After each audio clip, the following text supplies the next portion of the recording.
So, mga ka-amazing, meron pong nagpadala sa akin ng comment, nag-mention sa akin. So, thank you sa nag-mention sa akin ito. Siguro, Jay, no? Kung yun talaga dito sa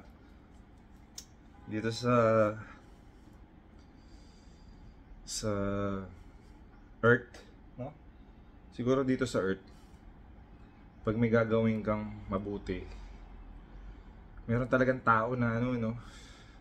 So, hindi ko alam eh, ano ba yung words, mainggit or magagalit or hindi ko alam eh, ano ba yung may nagagawa ba tayong sa tingin mo masama sa group natin? Itong natayo natin na PBA Moto Club, meron ba tayong nagagawa? Ikaw, honest opinion mo, may nagagawa ba tayong masama? Meron ba tayong natatapakan? Baka minsan, baka feeling ko meron tayong nasasabi na out-of-bounds minsan. Kasi unfiltered nga tayo, so baka meron na-hurt or na-feel na di-disrespect sila. Nakakaano, no? Yun lang yun eh, parang alam mo yung nung nag-start tayo nito, we are so motivated na ano Jay, sarap ng feeling tumulong. Dahil na-discover lang naman natin eh, di ba? no. Ito namang YouTube channel natin, itong PBA Moto Club. At first, parang barkadahan lang. We just want to see our motorcycle na nag-ride tayo.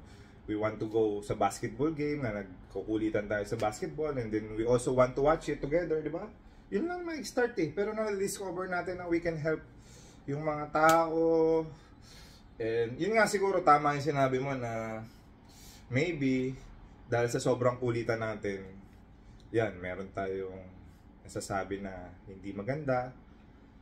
Eh, before natin i-start tong YouTube natin, we said that already, alam na natin mangyayari yan. Diba? Unfiltered. Or may ano yung mga tao iba na kunyari, alam nila na medyo trending yung group natin. Gusto nila maging part, whether it's in a negative way, para yung attention malipat sa kanila. First of all, Jay, binuo natin tong PBA Moto Club na to for the reason hindi magpasikat. Jay, ikaw, yung ba nasa isip mo? You know me, bro. Ako never hindi naman ako sumikat na katulad mo, but itong YouTube na to, hindi ko to goal. Siguro gusto kong sumikat siya in a way na parang hindi as a person, hindi tayo, yung group, yung brand. Kasi na-discover na natin na pwede natin gamitin tong YouTube para makatulong sa kapwa, makapagbigay ng inspiration. May mga bata na nanonood sa atin eh, di ba? So, makakabigay tayo ng insight kung paano ba sila maging successful, paano ba maging basketball player. Dahil yung paglalaro ng basketball kasama sa life yan eh. If you do good sa basketball, probably you do good din sa life. May factor eh, may insight eh. So, eto, may nag-comment sa akin. So, nakaka-frustrate pero hindi ko alam kung galit sa akin tong tao na to. Dahil wala naman akong galit sa kanya, nag-apologize nga ako before nung na-mention natin siya, di ba? And tinanggap niya naman yung apology ko. Pero wala siyang advice sa akin na gagawin niya to or hindi ko alam kung bakit niya binibring up yung pangalan ko. Sabi niya joke lang, pero yeah, I accept the joke. Pero all of a sudden, ito, pakita ko sa inyo mga amazing ha. Ayan. So, ang sabi niya, ayan. So, sabi niya po, alam nyo ba bakit PBA Moto Club tawag sa grupo nila Rico Meyerhofer? Mali pa spelling ng Meyerhofer. Kasi sila Pingris lang naman pwedeng tawaging PBA legend. Yung lidera nila, hindi. Peace. Joke lang. Huwag ka re-reply ng video idol. Masanay ako magawa ng video. may threat pa. Alam mo brothers, no? God bless sa'yo. Hopefully makita mo, makuha mo, or mahanap mo yung peace of mind sa puso mo. Dahil, again, itong YouTube channel namin, although unfiltered siya, pero hindi po yan yung priority namin. Hindi po kami makikipag-away. Brother Snow, peace sa'yo. Peace be with you. Sorry kung siguro baka galit ka sa akin or galit ka pa rin sa akin dahil na-pension ka namin last time. Pero hindi namin hangarin yon. I mean, sumasagot lang kami sa mga comment section namin. So regarding sa mga comment, pagka na-bring up yung name mo, magbibigay kami ng opinion. Pero hindi namin hangarin na masira ka. So again, sorry sa'yo. Hopefully mapatawad mo ako dahil dati pa nga ako nag-apology. Pero binibring up mo na naman yung name ko. Again, yung sinasabi mo ng lider-lideran, si JJ po yun. Hindi po akong leader na to. Jay, hindi ka daw PBA Legends. Okay lang. Hindi naman ako nag-ano ng maging legend or ano eh. Okay na ako sa regular JJ lang. Hindi naman issue sa akin yun eh. Legends ka for me. Yeah, I appreciate that. And lahat ng mga ka-amazing natin, legends ka. Pero I don't look at myself like that. I'm just a regular guy that plays basketball. That's it. Whatever you want to say about me, it's all good. I'm not gonna be affected by it kasi that's your opinion. There's so many others out there that's positive vibes, that have better outlook on life. So, yun nga, hindi natin alam kung ano yung issue ni Snow. Ano masasabi mo kay Snow na yung PBA Moto Club? First of all, yung PBA Moto Club is not Philippine Basketball Association, Snow. It stands for Philippine Bikers Amazing Moto Club. Yung mga ka-members namin, hindi lang puro basketball players. So yes, tama ka, hindi mga legends yung iba. Yung iba, businessman. Yung iba, ano lang, may regular jobs lang. Yung iba, wala kang trabaho, nagtatambay lang dito. Yung iba, nagpapakid lang dito. Pero di mo may sabi, baka mamaya may magka-member na tayo, presidente na ng Pilipinas. Oh. Hindi natin masabi. Kasi Kasi maganda yung nga rin eh. No, PBA Moto Club, it just sounds like PBA Basketball Association, but it's not. Maybe that's how it started, but that's not what it means. Nakausap na po namin si Commissioner regarding sa PBA Moto Club. May sarili po kaming copyright, mga ka-amazing. Hindi po namin ginagamit ang PBA na Philippine Basketball Association. Meron po tayong paperworks, meron po tayong DTI, kompleto po tayo. Dahil syempre, ayaw naman namin na syempre, love namin yung PBA, pero kanila yun, di ba?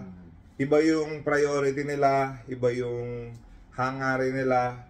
Yung PBA Moto Club po natin, iba din po yung advocacy natin, iba yung hangarin natin. So Snow, hindi ko alam kung gusto mo ba matapos na yung PBA, gusto mo ba tigil na lang namin tong PBA Moto Club? Tawagan mo kami, alam mo yung number ko. Titigil namin to kung gusto mo. Pwede ka rin mag-guest dito bro sa podcast. Gusto mo? Para yun maganda. Ka-plastic pa po yung podcast area namin, di pa kami nag-start. Gusto mo ikaw una. Oo. Di ba? Alam mo yung number ko, Snow. Maganda bro. Brother Snow, may cell. Hindi ko alam bakit pinost mo eh. May number mo ako eh. Pwede mo naman sabihin sa akin na, hoy Rico, hindi ka legend. Hindi ka naman legends eh.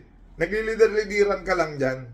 Eh bakit di mo message na sa akin? Bakit kailangan mo pa yung social media? Yun yung problema dito sa mundo natin ngayon eh. We're using the social media. Siguro, bakit gusto mo nang kampe? Tama ba? Ganun din. Naghanap siya ng followers. Ay, di sa'yo na yun sa amin. Kung gusto mo. Guys, promote natin yung ano ni Snow. Si Snow Badua po sa Facebook. Follow po natin. Yes. Para makuha niya yung peace of mind niya. Kasi hindi ko alam bakit biglang ako na naman yung may threat pa eh. Mga ka-amazing, please follow Snow Badua sa Facebook, Instagram. For sure may TikTok din. Baka sumasayaw din siya dun eh. Siguro, di ko alam. Hindi natin nagagamit yung TikTok masyado natin sa Facebook. Please guys, follow him, subscribe, and hit the notification button para yan, makita niyo yung mga content. So, I mean, Brother Snow, yung threat mo kasi, wag ka re-reply ng video, idol. Mas sanay ako magawa ng video. Hindi kami sanay. Sorry, hindi po kami sanay. Uncut po to. Sinalang lang namin, wala kami production team, wala kaming director. Kami lang po to. Ngayon, na-mention lang po to sa akin. So, I think kailangan kita i-follow kasi di ako nakapollow sa'yo. Hindi ko nakikita yung mga comment mo. Dahil ayaw mo i-direct sa akin eh. So ngayon, ipapollow kita, magsasubscribe ako. Follow na rin ako. Follow mo, Jay. Kasi kailangan niya ng followers eh. Saan ba to? Facebook pa yan? Facebook yata to. Ano lang eh, na-mention lang sa akin eh. So, again, hindi ko alam kung re-replyan mo yung video na to. Hindi ko alam kung paano ka sasagot dahil nag-apologize na ako. Yung video, Nag-follow na kami. sanay daw siya sa video. Mas sanay ka sa video, hindi kami sanay. Aminin namin. Then yung sinabi mo naman, hindi ako legend, di po talaga ako legend. Hindi ako nag-excel sa PBA, siguro sa kadahilanan na palagi ako na-injured, hindi ako makabuelo, that's life. Ano, pipilitin natin kahit bali-bali na yung paa natin? Hindi naman, di ba? Kailangan mo pa rin protect yung health mo. So, maaga ako nag-retire, tama. Siguro enough na sa akin yung 8 years, 9 years, 10 years sa pro. Hindi kagaya nila Pingris, nila JJ. Hindi ako legit. But I'm proud. I am proud. I am proud sa narating ko, Brother Snow. You should be, bro. Yeah. Tapos proud din ako na develop namin tong PBA Moto Club. I think hindi ako papa-affect sa'yo.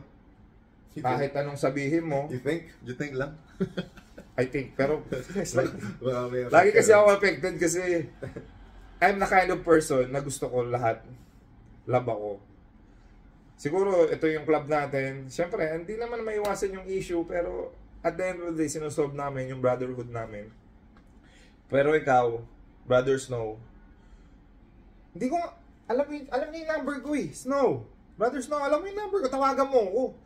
Huwag ka na lang, ano ba yan na pinapamention? There's only, come on man, this is a social media world now.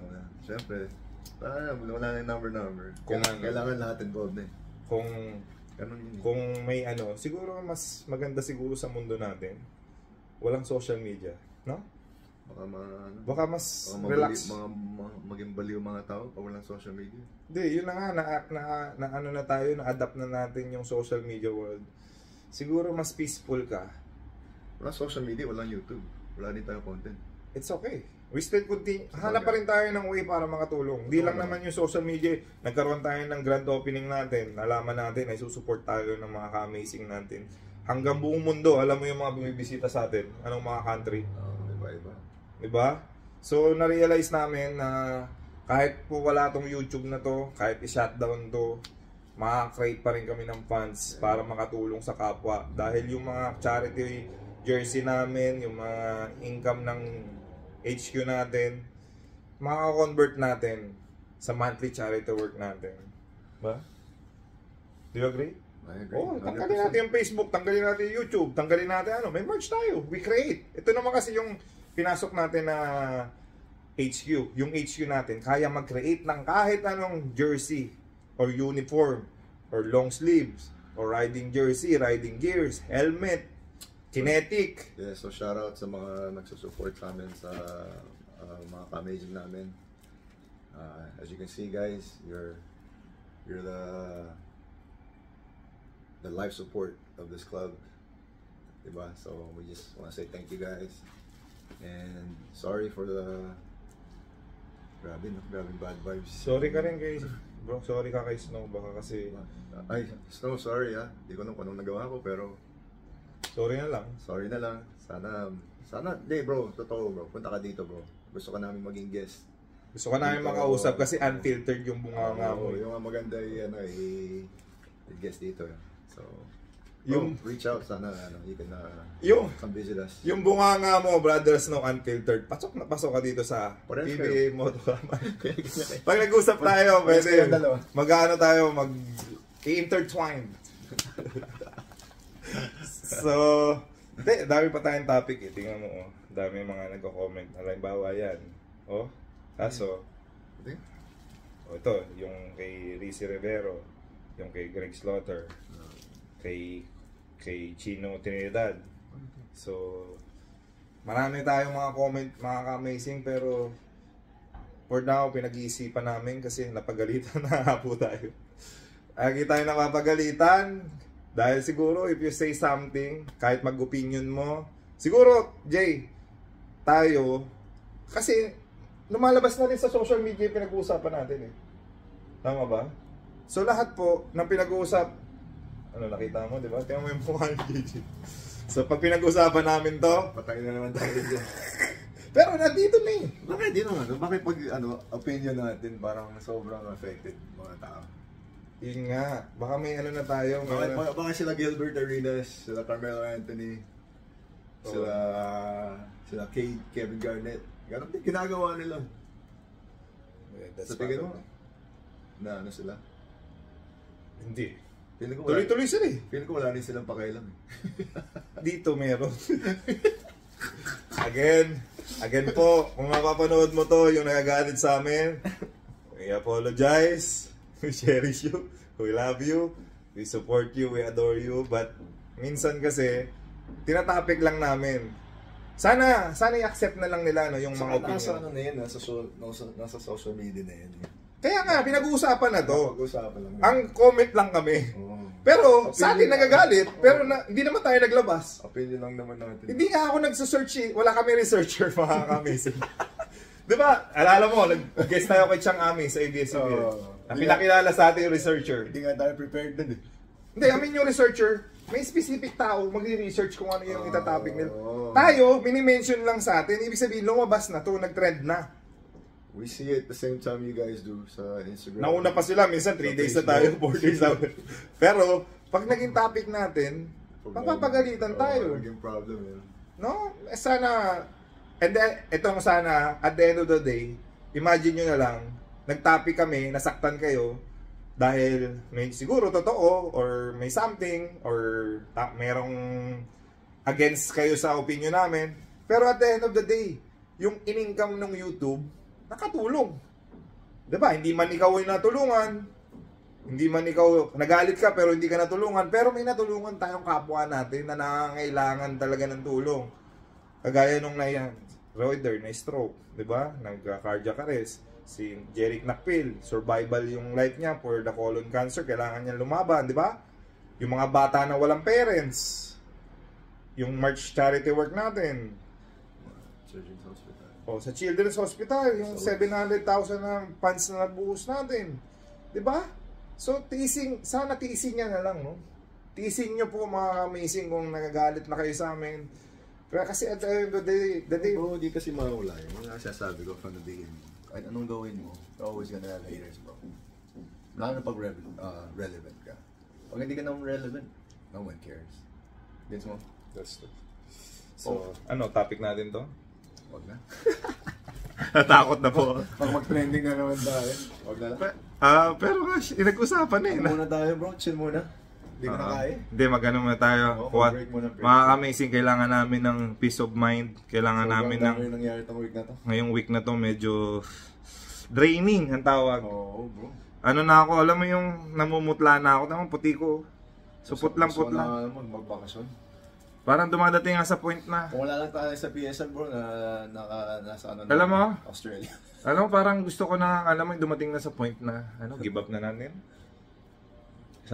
Parang yung lahat ng pinasok natin, give up natin. Pero pumapasok pa rin sa mind ko. Sayang yung hard Paano work. yung hard work, paano yung mga natulungan natin, saka yung future na matutulungan natin.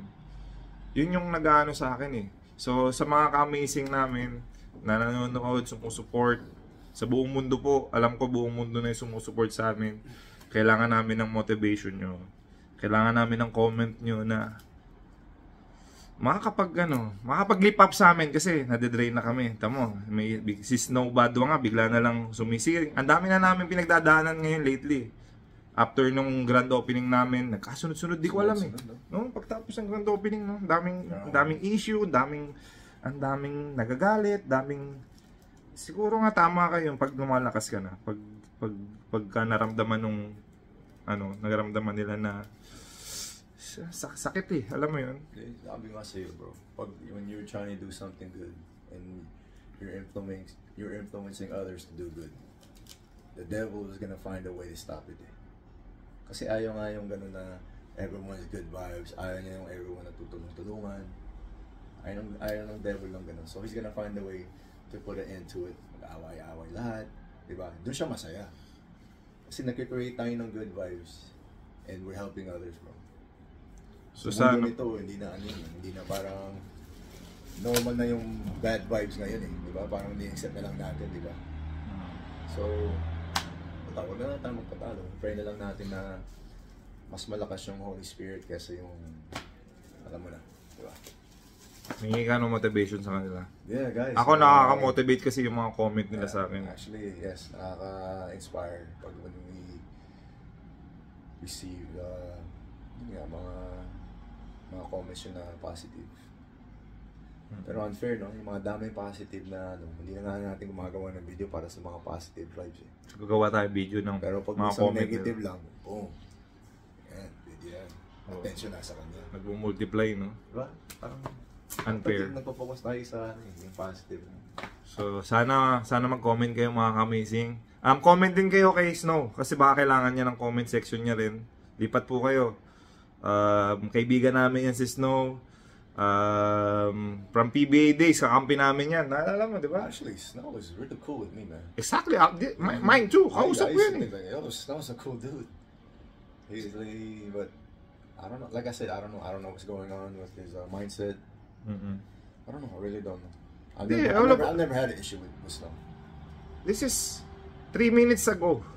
Yeah, he used to message me on Viber. Yung naging issue kasi sa comment section nga before again, na-mention natin siya, but honest mistake, nag-apologize na tayo. So yun nga. Napatawad niya na tayo. Yun nga, yung bro, pag gano'n nga, minsan, sa sobrang kulit, yung mga kulitan natin, minsan we say things na hindi natin na-realize na nakaka-affect din sa iba. Hindi naman pwedeng ano lang tayo, puro serious topic lang, walang jokes. Diba? Magiging boring yun. Yun yung character ng PBA Moto Club natin eh. We're good vibes, we're happy, barkadahan. Saan ka nakakita ng barkadahan? Ingin lang tayo sa mga sinasabi natin, bro. Saan ka nakakita ng barkadahan? Tahimik lang. Hindi, lesson learned sa atin yan. Pati nga sa inner circle natin, minsan, napansin ko, kahit nagjo-joke tayo, parang feeling ko, nadamdamin. Sorry dun sa member namin na I know you're watching. Sorry kung medyo foul yung mga joke namin. Again, talagang manlalaki talaga yung mga lakas natin kasi mga asar, bro. Kaya talaga kami dito. But at the end of the day, we love you, we cherish you, we adore you. Ito yun guys, pag may mga troll pa kayo, pag hindi kayo niasar, ibig sabihin hindi kayo close. That's true. That is true. Totoo yun. Kasi aasaran mo lang yung tao na feel mo na close kayo. Katulad ako kay Rico, laging ano sa akin, lagi itong niasar ni si Rico talaga. Kasi Rico's like a brother to me already, so yung brother sa mas. Hindi ko naman gagawin yan kay kunyari kay Bo Belga. Hindi naman ako may close eh. Baka suntukin ka nun. Hindi ko maasahan si Bo na di ba? Siyempre yung mga kapos ko. Thank you, Changami, for inviting us. Yeah. Shout out kay Carlo. Thanks for inviting us, bro. Yes. Densyo, Sherwin Cruz, lagi nandyan. Gakunatics, thank you so much. So again, mga amazing comment po kayo. We need inspiration, we need motivation. Lalo ngayon, down na down kami. Konting request lang namin sa inyo. So at the end of the day, we will continue this. Sabi nga namin, kahit mag-shutdown yung YouTube, hanap pa rin kami ng way para makatulong. Right? So sa lahat po ng mga amazing na sumusubaybay, sumusuport, syempre subscribe din kayo. Thank you so much. You are all amazing. Amazing. All right.